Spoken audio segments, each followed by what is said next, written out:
Ladies and gents, my name is Brandon Stover. Welcome to the How to Solve Climate Change course from Plato University.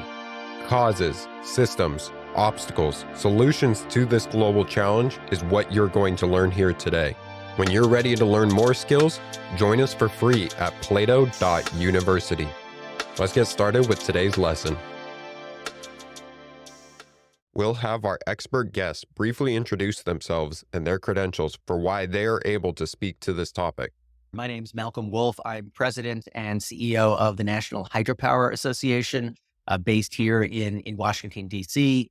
A lawyer by training. I've been working on the clean energy space for my career of almost 30 years, in and out of government, both at the federal level and at the state level. Explain succinctly what hydropower is from a first principles perspective. The Department of Energy has actually called hydropower the nation's first renewable energy resource.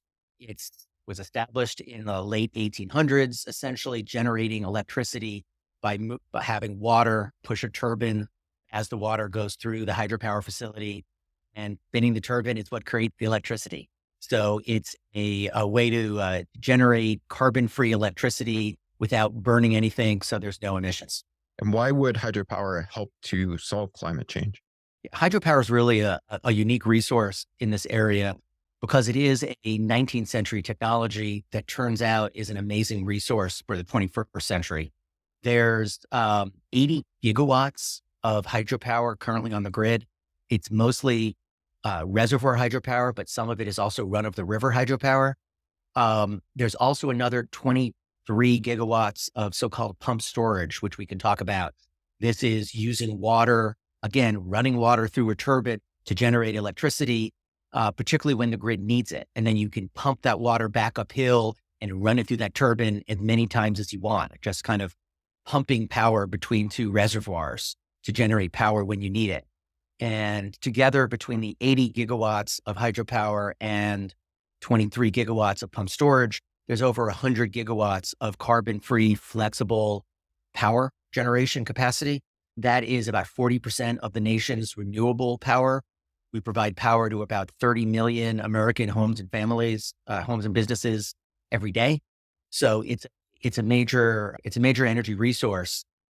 In addition, beyond the fact that we're 40% of the nation's renewables right now, as we look to the grid being 100% clean energy, and having a 100% carbon-free grid, wind and solar are fantastic resources. I spent most of my career advocating for them, but it's obvious that the sun goes down every night. The wind doesn't always blow, yet we still want to stream Netflix and charge our cell phones, even when the renewable resources aren't available. So you somehow need to have 24/7 reliable electricity. And the nature of electricity is that you can't store, at least historically, you haven't been able to store it cost effectively. So you've got to match supply and demand every second on the grid. So every time you flip a light switch on, then there needs to be a corresponding change in a power plant to generate that increased power. So we need a flexible resource because wind and solar are not dispatchable. They're available when the wind is there and when the sun is shining. We need something that can balance out that grid. I'm a big fan of batteries. Batteries can go a long way. They've become increasingly cost effective for less than 4 hours. When you start talking about having power all night long, or for periods of time when the wind doesn't blow for 2, 3, 4 days in a row, you're not going to be able to recharge those batteries. And so you need long duration energy storage in addition to battery storage to be able to have a reliable grid. So from my perspective, hydropower is an essential part of our clean energy future because we're already 100 gigawatts. 30 million Americans rely on this power, but even more so, we're not growing like wind and solar. But if you want to have a grid that has deep penetration of wind and solar, you're not going to be able to get there without the flexibility of dispatchable hydropower to be able to keep the grid on. Maybe it's worth just spending a moment sharing an example. I believe it was maybe 2 years ago that on a hot summer afternoon, a nuclear power plant in New England tripped off. So suddenly 12,000 megawatts of generation disappeared at 2:00 in the afternoon on a Tuesday. the lights in Boston barely flickered because there were some pump storage facilities, Northfield Mountain and I think it's Bear Creek in New England, were able to instantly start releasing power from their upper reservoir, provide power to the grid, and replace that much generation at a moment's notice. It wasn't scheduled, but that flexibility to provide that kind of power when needed is already helping to keep the lights on. And as we go to deeper penetrations of wind and solar and even offshore wind, you're going to need that balancing factor. Could you explain how it wouldn't solve climate change or where hydropower falls short? Let me address actually one issue. You may find some websites talking about methane production from hydropower. Methane is a very potent greenhouse gas, so we need to be taking it very, very seriously. But I urge folks to keep this in mind if they find those websites. Methane is produced by reservoirs. It's also produced by every other water body in the world. So whether that's a lake or stream or wetland, decaying matter can produce methane. There's nothing about running water through a turbine that releases any methane. It's simply the fact that there are reservoirs. So when talking about potential methane emissions from reservoirs, it's a real issue, but it's not a hydropower issue. It's an issue with water bodies. It is a real issue where elsewhere in the world where they're still building new reservoirs. If you were to build a modern state-of-the-art reservoir, you want to make sure you don't have the debris left underneath the reservoir that can then decay and release methane. That happens in new reservoirs. If you leave that debris down there in the first several years, the organic material breaks up and methane is released. Not the case in the United States. Our reservoirs were built generations ago. To the extent that happened, it happened a long time ago. And we're not building those new reservoirs. To the extent that we're building closed loop reservoirs upriver, we lined them. There's no organic material in there. They're kind of artificially created reservoirs that can then be managed. So the methane emission is an issue, but it's not really an issue for hydropower, and it's not really an issue in the United States. So from my perspective, hydropower is a pretty cool resource to help us address climate change. Could you elaborate on who benefits and maybe who is harmed by hydropower as a solution?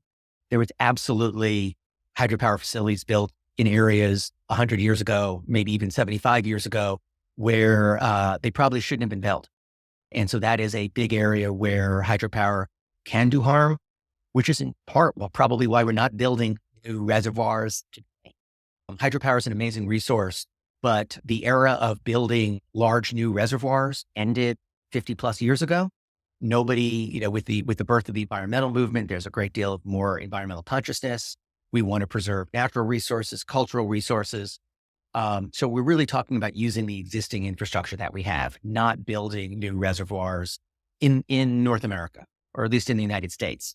So one of the amazing statistics that I was not aware of till I was recruited for this position was that America has 90,000 dams in this country of a certain size, and only 3% of them are used to produce power.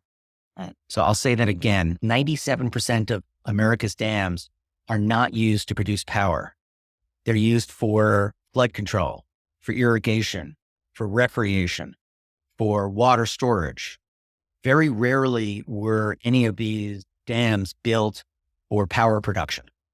There are a few cases, the Hoover Dam being a notable example, but in most cases they were built for something else, and they added power production as a way to offset the costs. So what that means is there's a huge opportunity to, without building any new reservoirs, to use that existing 97% for additional carbon-free flexible generation. There's also an opportunity to recognize that a lot of those 90,000 dams were built for the sawmill 100 years ago that went out of business 50 years ago. And they closed down the sawmill. They never took out the dam. So there's an opportunity to remove thousands, maybe tens of thousands of dams, restore healthy rivers, restore wild flow without impacting hydropower generation, because those were never power dams to begin with. So one of the exciting things that I've been privileged to work with is a new collaboration between industry and the environmental and climate activists and tribal nations that have historically been at odds with each other literally for generations, that have now come together and recognized, hey, there's a whole lot of areas where we can collaborate. Climate change is the biggest driver. We recognize that climate change is the biggest threat to species and a healthy river system and a healthy world. So maximizing the power generation of hydropower, both for its generation and for its ability to balance the grid, is huge. But we've also recognized that there's opportunities to collaborate on other issues like dam removal. Historically, my industry doesn't like talking about dam removal because we think of it as a threat to power production. But we've now started kind of reframing the conversation to focus on not the 2,500 power dams, but the 90,000 dams in America, and realize that removal of those dams can serve environmental purposes. Sometimes it can create more water flow to the power production. So there's a great example in New England, in Maine, with the Penobscot, where the local community, this was about a decade ago, was able to come together and agree to remove 2 dams on the Penobscot River and increase power production on a third.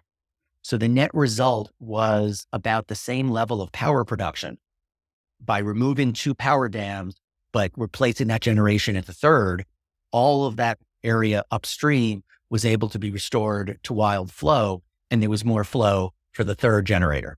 So it was a net even for power production, but a net win for the environment.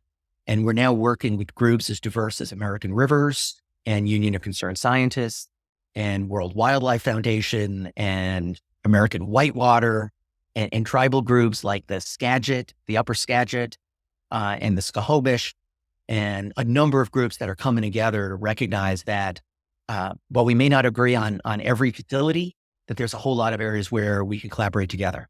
So the folks who benefit are really everybody, because of climate change helps bring our power down. The area of this country where we have the most hydropower is the Pacific Northwest. Yeah, it has over 60% of the Pacific Northwest gets its power from hydropower, and it also has the lowest energy costs in the nation. So consumers absolutely benefit from the low energy prices.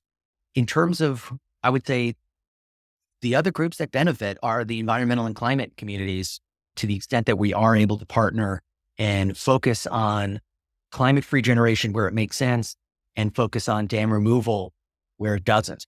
As part of this uncommon dialogue process that I've alluded to, facilitated by Dan Riker of Stanford University, we've come up with what we're referring to as the 3 Rs.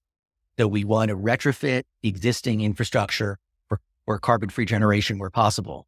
We want to rehabilitate them because dam safety is a problem. Often or sometimes these dams get abandoned, and then that can create a threat to downstream communities. And then finally, we want to talk about removal of non-power dams where the owner finds that they're no longer serving a useful purpose, and let's get rid of them. So I think there's lots of opportunities to collaborate. There's also the opportunity for new growth in the area. Department of Energy did a study a few years ago finding there was the potential for 50 gigawatts of new hydropower and pump storage. Most of that was using either existing infrastructure or this pump storage technology where you can literally just pump water from 2 reservoirs when needed. And the beauty of that is that you can do it in so-called closed loop. So it's off river. So you're no longer doing it in an area where you may be affecting the volume of water in the lower river as it goes through because you're pumping it up. Instead, you're creating 2 reservoirs that aren't connected to the river. So you can just pump them up when needed and release it when needed. A lot of those existing pump storage facilities were built in the 50s when we were building nuclear power plants. And the thought then was that the nuclear power plant can't cycle on and off. Once you've got the nuclear reactor going, you've got to keep it going. So what happens at night when the power plant's generating all this power that nobody needs? I know we'll pump it up the upper reservoir at night, create load for the nuclear power plant, and then release it during the day when everyone goes to work and needs that generation. Well, fast forward 50 years, now in places like California, we've got so much solar production on the grid that we're curtailing solar 30% of the time. The solar panels on your building's roof may not actually be able to use their electricity because we've got too much electricity and not enough demand. So now those same pump storage facilities are being used to pump instead of at night, but pump during the day. Let us use our solar when we've got the production. And at sunset, when solar is no longer producing, but people are still using their electronics, release the power. That's part of the flexibility of pump storage and hydropower is we can adjust as the grid evolves. And if we do it off river closed loop, there really isn't much of a downside. Yeah. Okay, so you've talked about the three different R's and some of the mechanics behind hydropower. What other innovation or policy needs to be put in place for this to work as an effective solution?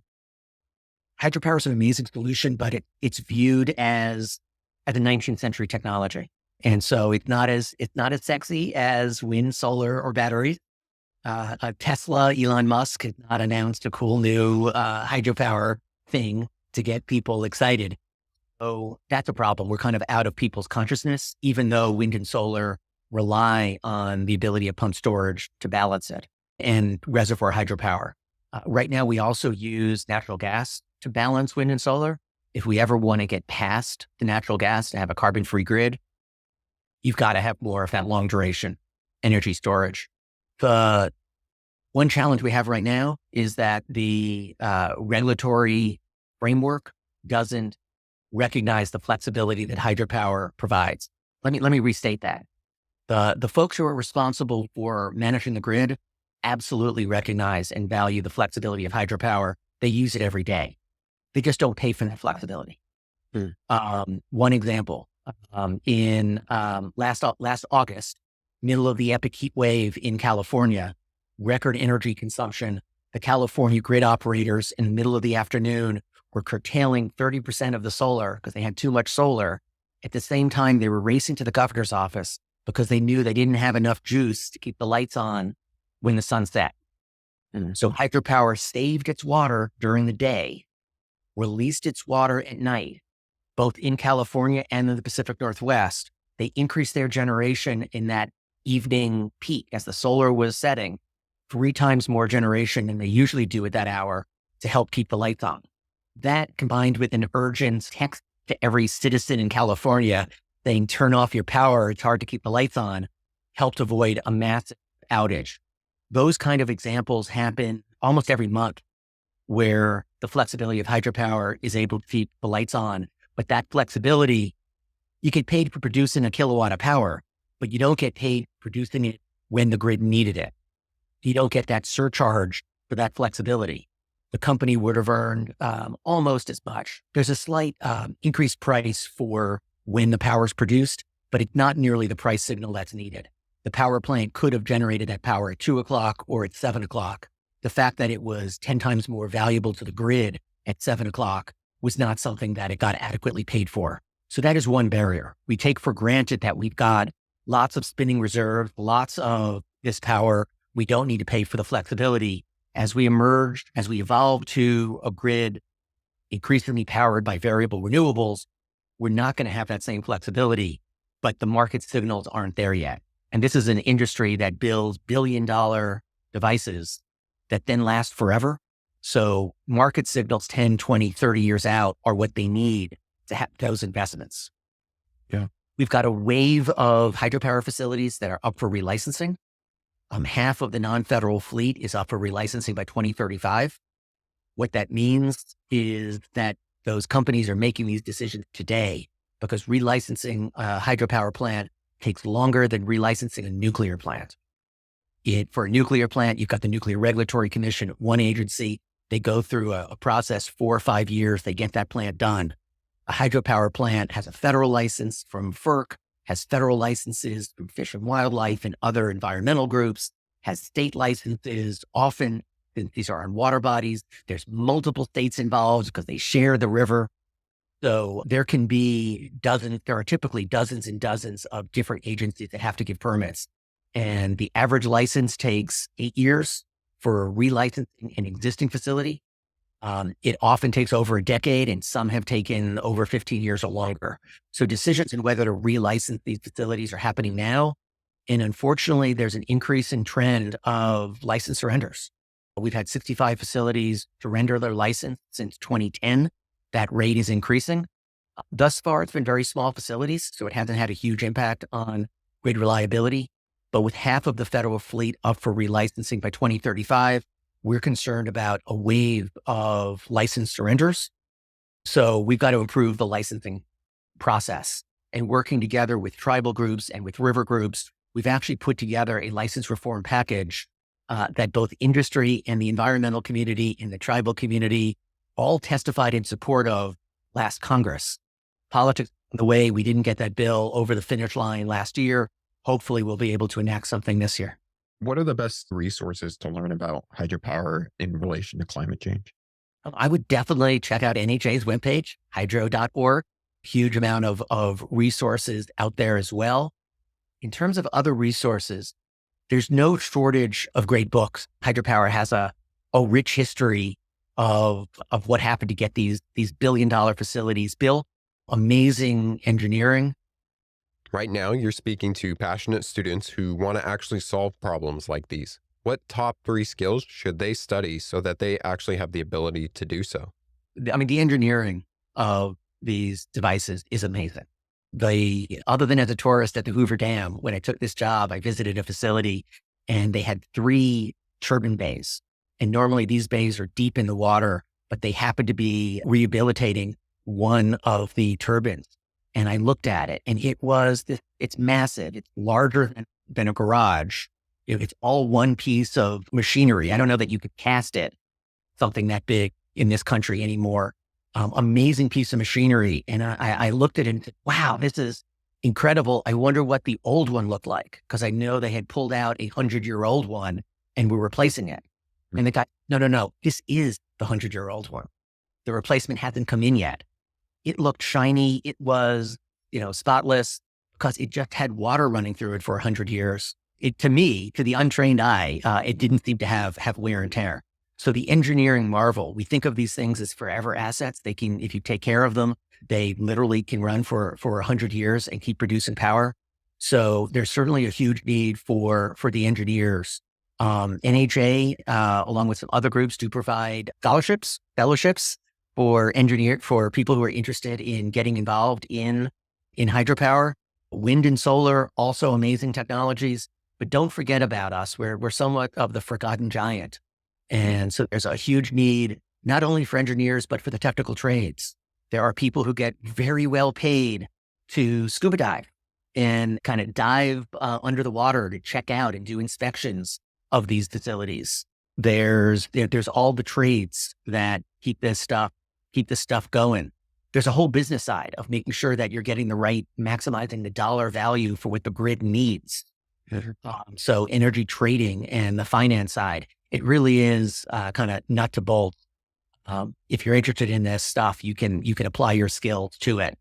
Any final recommendations for the audience? I should also mention that there's an array of really cool emerging marine energy technologies that are coming out, whether it's wave technology or tidal technology or current, just using the current in any river.